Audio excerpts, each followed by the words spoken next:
જો વિદ્યાર્થી મિત્રો પાનું નંબર 11 યુનિટ 6 માં પાનું નંબર 11 ઉપર એક્સરસાઇઝ સ્વાધ્યાય આપ્યું છે.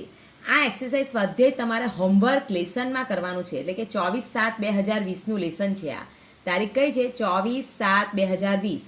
આ લેસન તમારે આ એક્સરસાઇઝ 1, એક્સરસાઇઝ 2, એક્સરસાઇઝ 3, એક્સરસાઇઝ 4 ચોપડીમાં પણ જવાબ લખવાના અને નોટમાં પણ જવાબ લખવાના છે.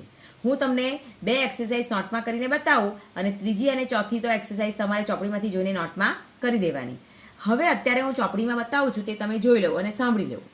જુઓ, પહેલી એક્સરસાઇઝમાં શું આપ્યું છે? નીચેના ફળોના નામના અંગ્રેજી ઉચ્ચાર સામે ગુજરાતી અર્થ લખો. અહીં તમને ઉચ્ચાર આપ્યા છે અને અર્થ માંગેલા છે. મેં તમને કીધું અત્યારે આપણે શીખી ગયા તેમાં ઉચ્ચાર લખવાના હતા. અહીંયા ઉચ્ચાર આપેલા છે અને અર્થ લખવાના છે. હવે અહીંયા અર્થ લખો ત્યારે તમારે ખાલી જગ્યામાં આ રીતે ચોપડીમાં બધામાં જવાબ લખવાના છે. મેં ખાલી એક જ ફક્ત જવાબ લખ્યો છે, બાકીના જવાબ તમારે જાતે લખવાના છે. પહેલો આપ્યું છે ગ્વાવા. ગ્વાવા એટલે જમરૂક, જામફળ, પણ આપણે અહીંયા શું લખવાનું? જામફળ. ત્યાર પછી મેંગો, તો મેંગો અહીંયા લખવાનું કેરી. પપાયા, તો પપાયા એટલે પપૈયું. એપલ, એપલ એટલે સફરજન. બનાના એટલે કેળું. બેરી એટલે બોર. આ રીતે તમારે ફળોના નામના ગુજરાતી અર્થ લખવાના છે, ઉચ્ચાર આપેલા છે. હવે આવો એક્સરસાઇઝ 2. નીચેના શાકભાજીના નામના અંગ્રેજી ઉચ્ચાર સામે ગુજરાતી અર્થ લખો. હવે તમને અહીં શાકભાજીના ઉચ્ચાર આપ્યા છે અને અર્થ માંગેલા છે. ટમાટો, તો તમારે શું લખવાનું? ટામેટું. ચીલી, મરચું. પમ્પકિન, કોળું. જિંજર, જિંજર એટલે આદુ. અનિયન, અનિયન એટલે ડુંગળી. લેડીઝ ફિંગર, તો ભીંડા અથવા ભીંડો. બરાબર? આ શાકભાજીના ઉચ્ચાર આપ્યા છે, તમારે અર્થ લખવાના છે. એટલે મેં પહેલાં તમને પહેલી ખાલી જગ્યાને એક જવાબ આપ્યો છે, એ રીતે બાકીના જવાબ તમે લખશો. શોધી કાઢજો, નહીં આવડતા હોય તો શોધીને પણ લખી શકશો, કારણ કે બાકીના જવાબ અંદર આપેલા જ છે. હવે તમે આવો એક્સરસાઇઝ 1 અને એક્સરસાઇઝ 2 નોટમાં કરીને બતાવું છું, એટલે તમે જોઈ લેજો. હવે એક્સરસાઇઝ 3 પર આવો. એક્સરસાઇઝ 3ની સૂચના વાંચો. નીચેના અંગ્રેજી શબ્દોના યોગ્ય ગુજરાતી અર્થની સામે આપેલા ખાનામાં ખરું કરો, એટલે કે ખરાની નિશાની કરો. આ ખાનું આપેલું છે એમાં એ તમને બતાવું છું. જુઓ, અહીંયા તમને પહેલું આપ્યું છે એપલ. એપલની સામે નારંગી લખ્યું છે, મોસંબી લખ્યું છે અને સફરજન લખ્યું છે. તો એપલનો અર્થ શું થાય? સફરજન. તો સફરજનની આગળ જે ખાનું છે એમાં તમારે ખરાની નિશાની આ રીતે કરવાની છે. મેં કરીને બતાવી છે, ચોપડીમાં કર્યું છે. તે જ રીતે તમારે પણ ચોપડીમાં આ રીતે એક્સરસાઇઝ લખવાની અને ખરાની નિશાની નોટમાં પણ લખવાની છે. આ રીતે ચોપડીમાંથી જોઈને નોટમાં બેઠું લખવાનું અને ખરાની નિશાની કરવાની, ખાનું બનાવીને. હવે આવો મેંગો. તો મેંગો એટલે કેળું થાય? ના. કેરી થાય તો કેરીની સામે ખરા નિશાની કરો. કોળું તો ખાલી રહેવા દેવાનું.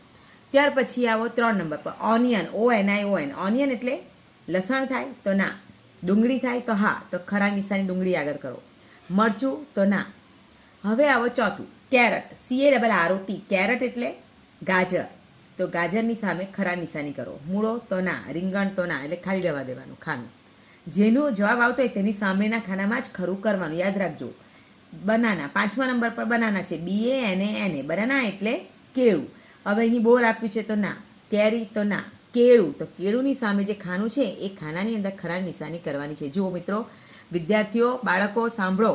મેં જે ખરાની નિશાની કરી છે એ જ તમારે ચોપડીમાં કરવાની છે અને નોટમાં પણ એ જ રીતે કરવાની છે. લખવાનું બધું ચોપડીમાં જે રીતે એક્સરસાઇઝમાં લખ્યું છે, સૂચના આપી છે, બધું લખીને જ કરવાનું છે. અને પછી તમારે ખાલી ખરા નિશાની જ ખાનામાં લખવાની છે. પરીક્ષામાં આવી એક્સરસાઇઝ પૂછાય છે. હવે આવો એક્સરસાઇઝ 4. નીચેના જોડકા યોગ્ય રીતે જોડો. અહીં તમને ફળોના અર્થ આપ્યા છે અને ઉચ્ચાર આપ્યા છે. તો આપણે અર્થ અને ઉચ્ચારને જોડકા જોડવાના છે. પપૈયું. પપૈયુંની સાથે શું આવે? એનો ઉચ્ચાર પપાયા. અંજીર. અંજીરનો ઉચ્ચાર ફીગ. બોર. બેરી. તરબૂચ.